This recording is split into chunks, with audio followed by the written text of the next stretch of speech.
Thank you very much, Arjun.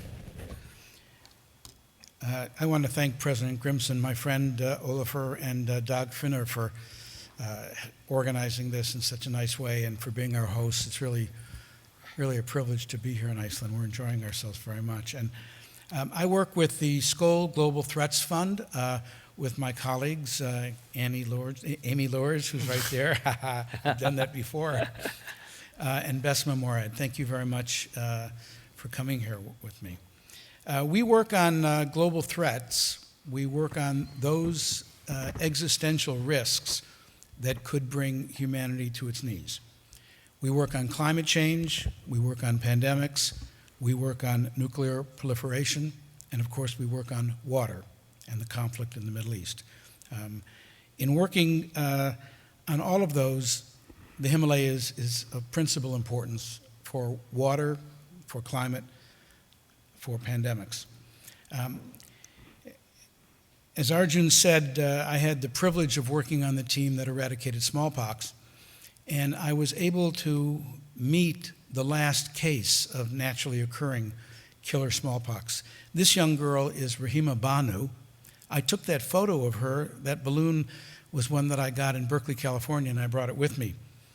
The document that you see there is the official certification eradicating smallpox, proclaiming it, signed by the presidents and prime ministers of 200 countries.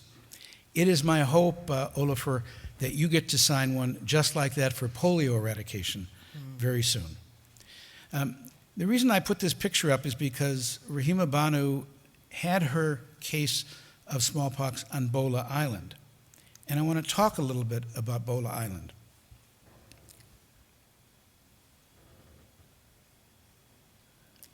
It would be better if the sound worked. If the sound worked. But if the sound doesn't work, I'll make it up.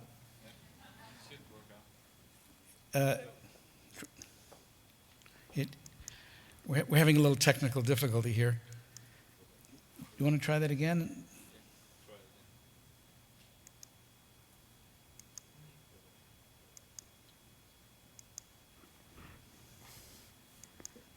We'll try it one more time, okay? If that doesn't work, I'll just tell you what it is. Now I can see the slider going for the sound, but it's not going. The Himalayas have already destroyed half of the 6,000 square kilometer island over the past 40 years. Experts predict in the next 20 years the whole island will have been erased. Well, the idea for showing you this film clip is that many of us who worked to eradicate smallpox were so moved by that experience. I've been in little villages where tens or hundreds of children were dying of smallpox, where the river wouldn't run because of the dead bodies in the river. And so naturally, when the last case of smallpox occurred, there are many of us that wanted to go back and visit her as she grew up, even make a pilgrimage to that site. We can't go to her site, to her house on Bola Island anymore because it's underwater. It's underwater because of climate change, because of the melting of the Himalayas, because of the water that's flowing down past Bola Island, and because of the rising of the sea level. In fact, if we take a picture from Google Earth and we try to take a look and see what's happening in all the rivers in South Asia, and we focus particularly on Bola Island, you see that fully half of Bola Island is gone now. That's 15 million climate refugees who are moving into India, moving into Burma, moving out to the northern part of Bangladesh. And it's going to get worse. If you look at some projections, if we assume 1 meter rise in sea level, 5 meter rise in sea level, or 20 meter rise in sea level, the world could be seeing as many as 100 million climate refugees making their way from Bangladesh to India and to neighboring Burma. It's not just the rising sea levels, however. Because of deforestation, as the Himalayas melt more, the water pours down without the benefit of the trees to suck up some of the seasonal effluent. That's the problem that we face in the Himalayas right now. I want to tell you about other similar problems that are happening as a result of climate change and some examples of what the world is doing. So, for example, because of population increases and because of climate change, we are more at risk of a pandemic today than we have ever been. And the area around the Mekong River, the Mekong River Delta, that is the place where much of pandemic influenza has begun, whether it's H1N1, H9N7. It is very important to be able to find these epidemics very early. The earlier you can find them, the more likely it is that you can stop a pandemic. If we wait 6 months to find the first case, that's like giving the virus a 1 billion case head start.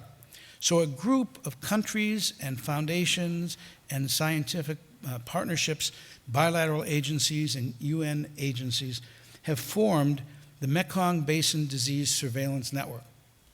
They exchange best practices. They exchange the best science. They encourage new technology to be built, and they share that. And as a result of activities like this, what used to take 160, 170 days to find a pandemic potential organism is now down to 3 weeks.